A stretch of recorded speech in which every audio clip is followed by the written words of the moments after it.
조식메이트 주소장입니다. 이번 영상 종목은 넥스트 사이언스가 되겠습니다.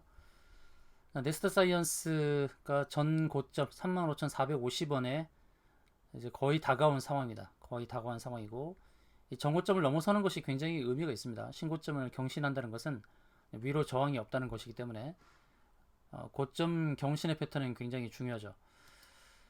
자, 이제 전고점을 넘어선다는 의미는 뭡니까? 자, 최고점을 전고점인 이 34,050원, 34,050원을 터치하는 것이 굉장히 중요하죠. 반대로 하락으로 전개됐을 때는 이 아래꼬리 잡았던 이 자리를 터치하는 것은 또 하락의 패턴으로 갈 수 있으니까요. 근데 지금 현재 상황만으로는 전고점을 터치할 가능성이 높죠. 그만큼 가깝죠. 전고점에 가까운 상황입니다. 이전에 제가 이제 안내드렸던 내용은 바로 이 내용입니다. 지금 넥스사이언스가 기대를 갖고 있는 것은 나노젠 베트남 임상 손상과 관련된 것이죠. 이제 3상을 완료하고 이제 보고서를 내놓고 또 추가 보완 자료까지 다 내놓고 결과치를 베트남 정부로부터 기다리고 있는 상황입니다. 넥스사이언스는 베트남과 인도의 판권을 갖고 있고 또 HLB는 글로벌 판매 권리를 갖고 있죠. HLB 그룹이라고 썼습니다. HLB 내에 HLB 제약, HLB 생명과학, 넥스사이언스 다 그룹과 관련된 종목이고 이제 G3BNT까지 포함이 되고 있습니다.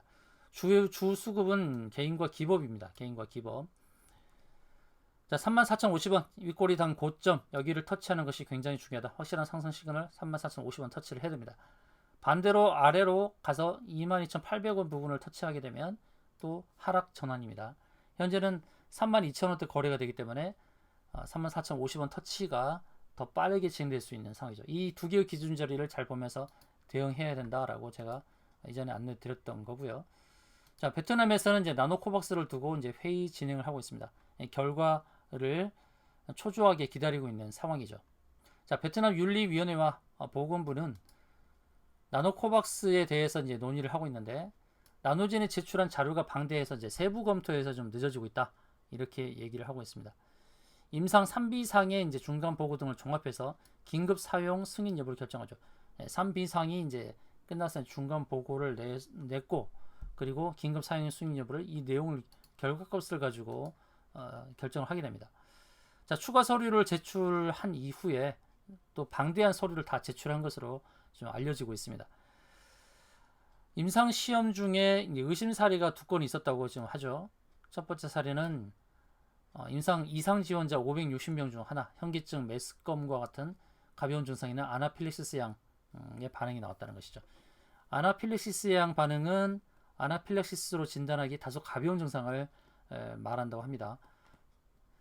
그리고 또 두 번째 의심 사례가 3상 시험 중에 또 나왔다고 하죠. 2상 지원자 중에 한 사람이 나왔고 또 3상 지원자 중에서 두 번째 의심 사례가 하나 나왔다라고 하는데 경미한 또 알레르기 병력이 있었다고 하죠. 주사 후 15분에 아나필렉시스가 발생했다. 근데 2건의 사례가 발생한 거예요. 두 건이 발생했는데 사망 위험이 있는 쇼크는 아니라는 것입니다. 쇼크는 아니다. 그래서 이 내용을 가지고 어떻게 판단할지. 자, 나노젠은 긴급 사용인이 승인 되더라도 원칙에 따라 또 3상을 완료할 것이라고 얘기했습니다. 과연 베트남에서 이 나노코박스에 대해서 긴급 사용 승인을 내줄지 바로 그 부분을 좀 기다리고 있는 상황이고요.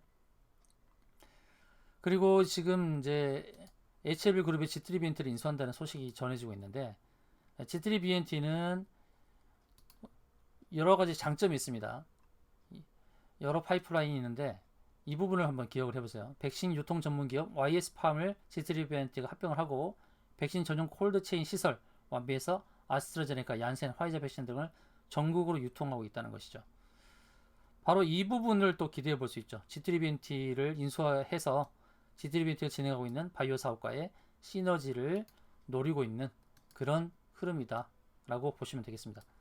자, 이제 이 넥스트 사이언스가 기대하고 있는 이 부분에 대해서 하나씩 점검을 해보도록 하겠는데요.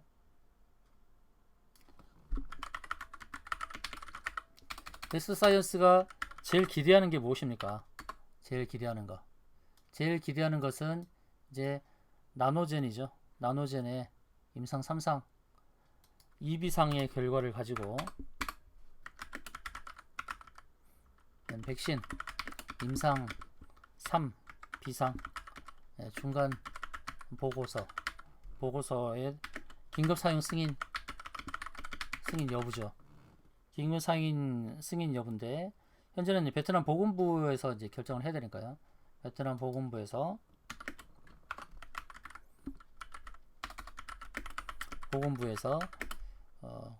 지금 논의 중입니다. 결정은 안 났습니다. 논의 중. 긴급 사용 승인이 나면 주가는 또 크게 상승할 것이다. 이렇게 보고 있습니다. 현재 바로 그런 상황이고, 그런데 지금 임상에서 두 개의 의심 사례가 나왔어요. 의심 사례. 이것을 어떻게 평가할지. 물론 쇼크는 아닙니다. 쇼크 단계는 아닙니다. 쇼크 상황은 아니다. 이것에 대한 이제 판단을 베트남 보건부에서 어떻게 할지가 관건이 되겠죠. 자, 이제 나노코박스의 긴급 사용 승인 이것이 어떻게 결론이 날지. 현재 이제 HLB 그룹에서 지트리비엔트 인수하면서 넥스트 사이언스가 이제 지분을 보유하게 되죠. 유상증자를 통해서 3자 비전 유상증자를 통해서 지트리비엔티와 이제 시너지 효과를 기대해 보는 것은 뭐냐면 지트리비엔티가 이제 바이오 사업을 진행하고 있는 부분에서 백신 유통 전문 기업을 YS팜 합병했죠. 합병 이후 콜드체인 시설 완비했고, 그 다음에 또 아스트라제네카든지 얀센, 화이자 백신 등 다국적 제약사 백신 등을 전국으로 유통하고 있습니다. 바로 이런 부분에서 이제 시너지 효과가 난다는 것이죠. 가장 우리가 기대하는 것은 일단은 긴급 사용 승인이 나는 부분일 거예요. 기술적 분석을 이전에도 했습니다만, 과연 34,050원 터치는 최고점 돌파 시그널로 보고 대응한다는 것이죠. 34,050원 근처에 왔습니다. 현재가 32,300원대가 거리가 되고 있으니까요. 최고점 돌파 시그널인데, 하락 반전을 해서 22,850원 터치는